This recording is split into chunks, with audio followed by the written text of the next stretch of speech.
Chronology of tooth एक ऐसी कहानी जिसमें कैरेक्टर्स होते हैं सेल्स जो हर स्टेज पे एक नई कहानी बताते हैं। जी हाँ, ऐसा लगता है टूथ डेवलपमेंट देख के कि नेचर को भी डेंटिस्ट्री का बहुत शौक था।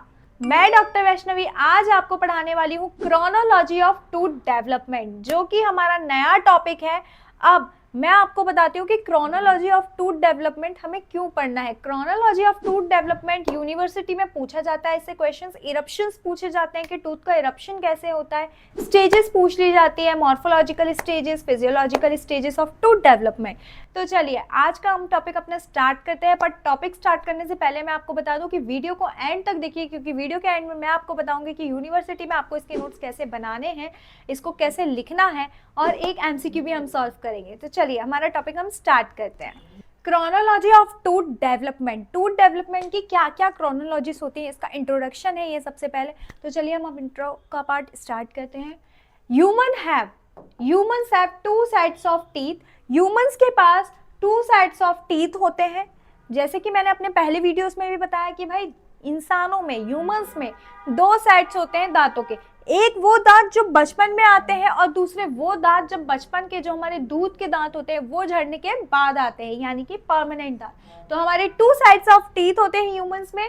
प्राइमरी डेसिडियस डेंटिशन, प्राइमरी इसलिए बोलते हैं क्योंकि पहले आते हैं, डेसिडियस डेंटिशंस, ठीक है। एंड द सेकेंडरी, सेकेंडरी क्यों बोल रहे हैं, क्योंकि प्राइमरी के बाद आ रहा है, पहले के बाद दूसरा आ रहा है, तो सेकेंडरी परमानेंट डेंटिशन।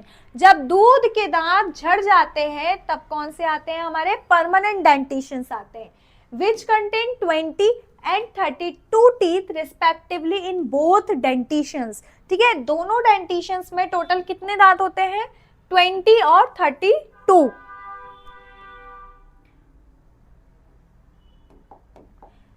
ये रहे हमारे दोनों डेंटिशंस के डायग्राम्स।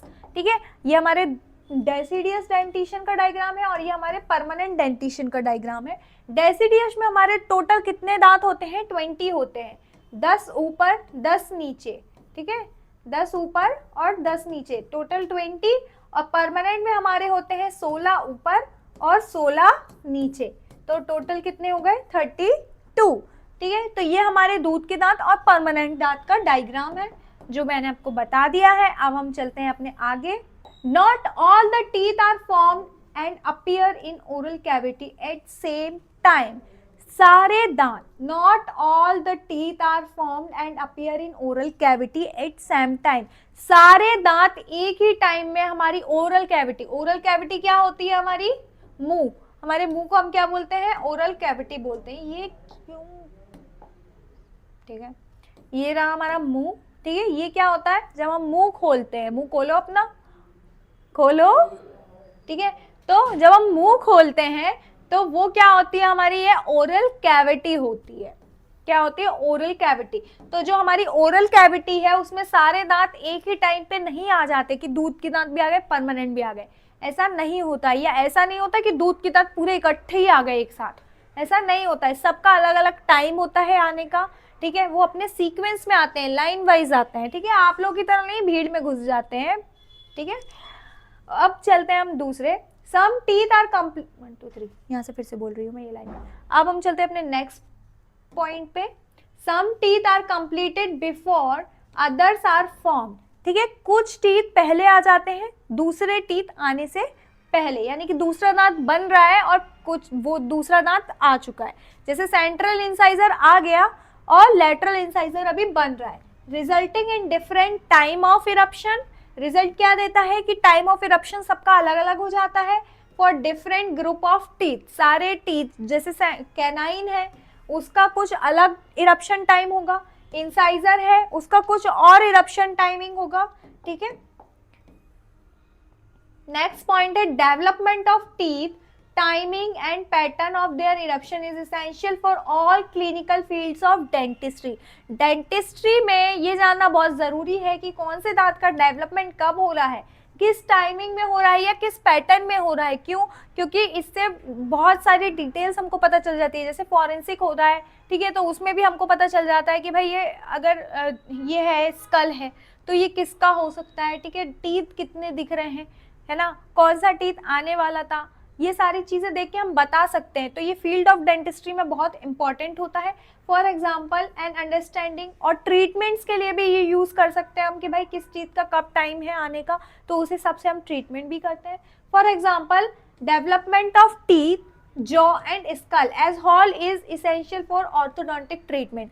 ऑर्थोडोंटिक ट्रीटमेंट क्या होता है, यानी कि जो तार वार लगते हैं ना, देखा होगा डेंटिस्ट अपना ऑर्थोडोंटिक डिपार्टमेंट होता है, वहाँ देखा होगा तार लगते हैं दांतों में, ठीक है, और आड़े तिरछे दांतों को सुधारा जाता है, सही किया जाता है। तो वहाँ पे क्या ज़रूरी होता है, उस ट्रीटमेंट में क्या ज़रूरी होता है, टीथ, जॉ और स्कल, है ना। टीथ यानी दांत, जॉ यानी कि हमारे जबड़े, स्कल यानी कि पूरा हमारा स्कल, ठीक है। तो ये सारी चीज़ें ज़रूरी होती है हमारे ऑर्थो ट्रीटमेंट के लिए for of malocclusion. Malocclusion के बहुत सारे केसेस आते हैं। It is imperative to know developmental chronology of secondary teeth, ठीक है। ये जानना बहुत ज़रूरी है कि जो हमारे सेकेंडरी टीथ है यानी कि परमानेंट टीथ है वो कब आने वाले हैं, ठीक है। उनका टाइम पता होना चाहिए हमको, उनकी क्रोनोलॉजी पता होनी चाहिए। क्यों? क्योंकि इंजरी अवॉइड कर सके हम, टू डेवलपिंग टूथ जम्स, ठीक है। अब मान लो, ठीक है, ये डायग्राम देखो, मान लो ये हमारे ओरल कैविटी है, ठीक है। ओरल कैविटी के नीचे हमारे ये दांत आ रहे थे परमानेंट, ये टूथ जम है परमानेंट का, और यहाँ पे हमारे आ गए हैं दूध के दांत। अब ये दूध के दांत आ गए हैं और ये परमानेंट दांत है नीचे, ये वाली क्या है, हमारे परमानेंट दांत के टूथ जम्स हैं। तो अब क्या होता है, जब ये दांत है, मान लो इसके ये दांत में लग गई या कुछ हो गया, ये कैविटी हो गई, तो इतना चला गया, अब इसका ट्रीटमेंट होना है। या फिर ये आड़े तिरछे दांत है, तो मतलब ऐसा है कि समझ लो ये बड़ा है, ये छोटा है, आड़े टेढ़े से दांत है, इसका ट्रीटमेंट करना है। तो इन वाले दांतों को कोई इंजरी ना हो, इसके टूथ जम को इंजरी ना हो परमानेंट के, इसलिए ये वाली सर्जरी हमें इतने ही एरिया में करना है, देख के करना होगा कि हो सकता है इस टूथ का ट्रीटमेंट हो रहा है तो इसके नीचे उसका टूथ जम भी तो हो सकता है। तो इस तरीके से हम लोग चेक कर, मतलब हम लोग को पता होना चाहिए कि कब किस टूथ का डेवलपमेंट हो रहा है, इंजरी अवॉइड करने के लिए, ठीक है। स्पेशली कौन से केसेस देखे जाते हैं, surgical treatment of cleft palate. Cleft palate के केसेस में बहुत ध्यान रखना पड़ता है। क्लेफ्ट पैलेट हुआ है, सर्जरी हो रही है, अब बच्चे के दांत तो आए ही नहीं है, बच्चा हुआ है तभी क्लेफ्ट पैलेट की सर्जरी हो रही है, उसके 3 महीने बाद 6 महीने बाद, तो अब दांत तो आने वाले हैं ना, तो उसके दांतों को कुछ दिक्कत ना हो या उसके दांतों के स्ट्रक्चर खराब ना हो, इसलिए हमें ये सारी चीज़ें पता होनी चाहिए कि कौन सा दांत हो सकता है अंदर। अब खोल के तो देखोगे नहीं हर चीज़, है ना, कि नहीं पहले मुंह खोल लेते हैं, देख लेते हैं कौन सा दांत है, उसके बाद फिर सर्जरी करेंगे, ऐसा तो नहीं करोगे ना। Amelogenesis imperfecta and dentinogenesis imperfecta are genetic conditions that cause structural defect in teeth. क्या होता है ये इतने बड़े बड़े शब्द, अमीलोजेनेसिस इम्परफेक्टा, डेंटिनोजेनेसिस। भाई अमीलोजेनेसिस का मतलब बताती हूँ पहले। अमीलोजेनेसिस इम्परफेक्टा वो होता है जिसमें इनेमल जो होता है हमारे दांतों के सामने जो दिखता है ना, वाइट वाइट ये पोर्शन जो होता है वो इनेमल होता है। तो इनेमल कम बनता है या इनेमल अच्छे से मिनरलाइज नहीं हो पाता है, ठीक है, इनेमल का फॉर्मेशन अच्छे से नहीं हो पाता है, तो कौन सा स्ट्रक्चरल डिफेक्ट होता है दांतों में, एमिलोजेनेसिस इम्परफेक्टा, ऐसा हो जाता है। यानी कि देख रहे हो इसका इनेमल कैसा है, यहाँ पे अच्छे से नहीं बना है, कम है, इस एरिया में देख रहे हो इसका इनेमल कम है, ठीक है, इस एरिया में इसका इनेमल कम है, अच्छे से नहीं बना है या मिनरलाइज नहीं हुआ है, तो वो होता है एमिलोजेनेसिस इम्परफेक्टा, जिसमें टीथ के, दांत के स्ट्रक्चरल डिफेक्ट्स होते हैं। मतलब दांत का जो स्ट्रक्चर है, देखने से बाहर इनेमल दिखता है ना, ये क्या दिख रहा है, इनेमल दिख रहा है, ये अच्छे से नहीं बन पाया है, तो स्ट्रक्चर गड़बड़ हो गया, अब तो दिखने में अच्छा नहीं लग रहा है, तो उसके स्ट्रक्चरल डिफेक्ट को हम क्या बोलते हैं, एमिलोजेनेसिस इम्परफेक्टा। और डेंटिनोजेनेसिस इम्परफेक्टा क्या होता है, जिसमें डेंटिन सही से नहीं बना हो, ये क्या है, डेंटिनोजेनेसिस इम्परफेक्टा है, जिसमें डेंटिन अच्छे से नहीं बना है। क्या होता है, एनामल तो सही बन गया लेकिन डेंटिन या तो कम बना है, कम डेवलप हो पाया, या सॉफ्ट रह गया है डेंटिन, तो जिसकी वजह से डेंटिन सॉफ्ट है तो इनेमल भी आया होगा तो वो निकल जाएगा, जड़ जाएगा, खराब हो जाएगा। क्यों हो जाएगा, क्योंकि भाई जब डेंटिन ही अच्छे से नहीं बन पाया तो इनेमल तो अपने आप गड़बड़ हो गई, ठीक है। तो ये हमारा है डेंटिनोजेनेसिस इम्परफेक्टा और ये है एमिलोजेनेसिस इम्परफेक्टा। अब चलते हैं हम अपने नेक्स्ट पॉइंट पे, while calcium deficiency causing enamel हाइपोप्लेशिया and syphilis. अब कैल्शियम डेफिशिएंसी क्या होता है? कैल्शियम के डेफिशिएंसी की वजह से क्या होगा हमको? इनेमल हाइपोप्लेशिया और सिफिलिस। अब इनेमल हाइपोप्लेशिया क्या होता है? इनेमल हाइपोप्लेशिया का मतलब होता है जो क्वांटिटी होती है ना, इनेमल की क्वांटिटी, जैसे ये इनेमल है कम बनता है, लेकिन कम भी बनता है और इसमें गड्ढे गड्ढे से भी हो जाते हैं, ठीक है। इनेमल जैसे कम बन गया, अब यहाँ पे कम बन गया, यहाँ पे ज्यादा है, यहाँ कम बन गया है, यहाँ पे नॉर्मल है, तो ये क्या हो गया? इनेमल हाइपोप्लेशिया हो गया, कम बनना इनेमल का, ठीक है, क्वांटिटी कम होना, ठीक है। इनेमल हाइपोप्लेशिया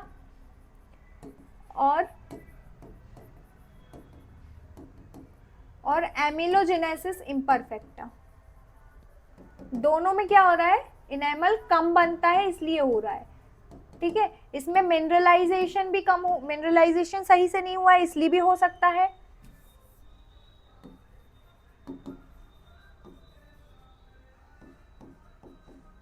राइटिंग नहीं समझ में आएगी। इसमें मिनरलाइजेशन कम हुआ है इसलिए एमिलोजेनेसिस इम्परफेक्टा होता है, और इसकी क्वालिटी और क्वांटिटी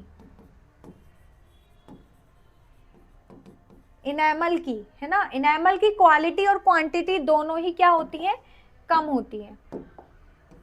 किसकी? इनेमल की, ठीक है। इनेमल की क्वालिटी और क्वांटिटी दोनों ही कम होती है, इसलिए क्वालिटी भी अच्छी नहीं होती है और क्वांटिटी भी कम होती है, इसलिए एमिलोजेनेसिस इम्परफेक्टा। और अगर क्वांटिटी ही कम है इनेमल की, तो वो क्या होगा? हमारा इनेमल हाइपोप्लेशिया होगा, ठीक है।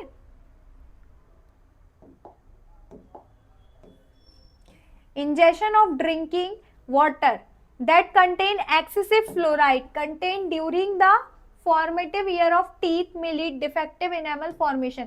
जब दांत आ रहे हैं उस टाइम पे अगर हम बच्चे को दे रहे हैं बहुत ज्यादा फ्लोराइड वाला पानी, है ना, जिस पानी में बहुत ज्यादा फ्लोराइड कंटेंट है, तो क्या हो जाएगा? इनेमल का फॉर्मेशन सही से नहीं होता है, ठीक है। The affected teeth show yellow brownish spots, देखो ये अफेक्टेड टीथ है, येलो ब्राउनिश स्पॉट्स दिख रहे हैं, ये दांत में येलो ब्राउनिश स्पॉट्स, ठीक है, ऐसे स्पॉट्स बन जाते हैं, या पिटेड इनेमल बन जाता है। पिटेड कैसा? ये देखो ये गड्ढे गड्ढे दिख रहे हैं, ऐसा इनेमल में गड्ढे गड्ढे बन जाते हैं। पिटेड मतलब होता है गड्ढा, पिन पॉइंट टाइप, ठीक है, गड्ढा। And the condition is known as fluorosis, इस कंडीशन को हम क्या बोलेंगे? फ्लोरोसिस बोलेंगे, ठीक है। तो आज का हमारा टॉपिक यही खत्म होता है, ये हमारा आज का पूरा कंप्लीट होता है इंट्रोडक्शन वाला पार्ट। इसका नेक्स्ट पार्ट मैं आपको आगे के लेक्चर में बताऊंगी।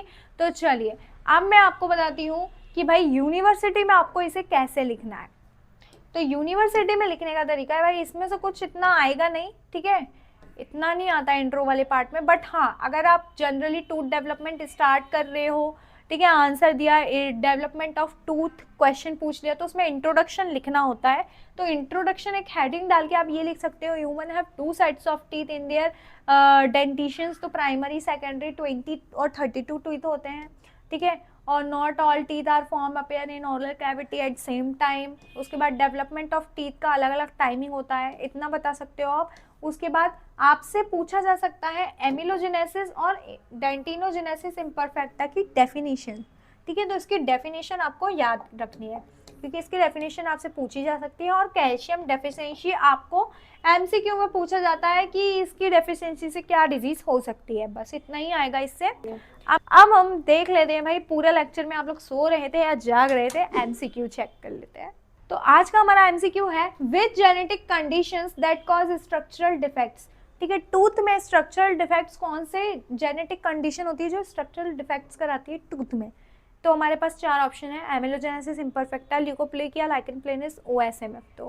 तो जल्दी से अपने आंसर्स कमेंट में कमेंट कीजिए, मैं आपको 5 मिनट में टाइम देती हूँ। जी हाँ, तो इसका आंसर ऑफ कोर्स एमिलोजेनेसिस इम्परफेक्टा है। मैंने बताया था कि टूथ का स्ट्रक्चरल डिफेक्ट कब होता है, 2-3 कंडीशंस में होता है, एक तो हमारी होती है एमिलोजेनेसिस इम्परफेक्टा और एक होता है डेंटिनोजेनेसिस इम्परफेक्टा। तो एमिलोजेनेसिस जिसमें इनेमल कम बनता है या इनेमल सही से मिनरलाइज नहीं हो पाता है, ठीक है, और डेंटिनोजेनेसिस था ही नहीं, तो एक ही ऑप्शन है हमारे पास एमिलोजेनेसिस इम्परफेक्टा।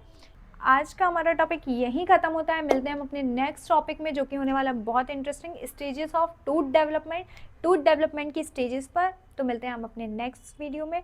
और हाँ, नेक्स्ट वीडियो में मिलने से पहले मैं आपको बता दूं कि चैनल को जल्दी सब्सक्राइब कर लो और शेयर करो और लाइक करो, और टेलीग्राम की लिंक नीचे दी हुई है। आपको नोट्स चाहिए तो नीचे टेलीग्राम चैनल पे आप जा सकते हो, व्हाट्सएप पे भी इसकी लिंक मिल जाएगी।